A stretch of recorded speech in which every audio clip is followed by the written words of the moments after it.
Have you heard the term wholesaling houses? What does that even mean? Well, what that means is that someone's going to come in and make you an offer on your house. Typically, these are off-market houses, so it might be, I don't know, grandma's house right down the street, and she has tons of equity in it. And let's say grandma's house is worth $300,000, and this investor comes in and says, "Listen, I'm going to buy your house cash for $210,000." And grandma thinks, great, because she doesn't even know that her house is worth $300,000.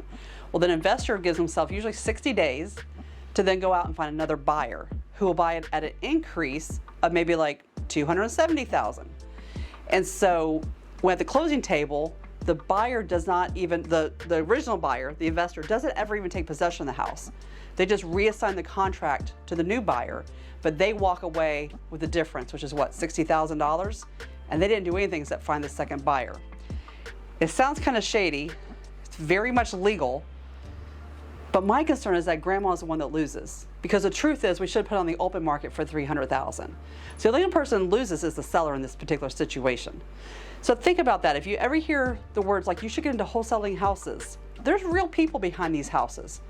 They're not just vague money-making monopolies, right? These are real people who are trying to sell their house, who probably need that equity to retire on.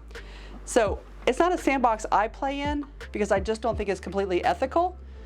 But it is very much legal. So that is the term wholesaling houses. If you hear it and you have questions, give me a call. Edna Wilson, your hometown realtor, as hometown as apple pie.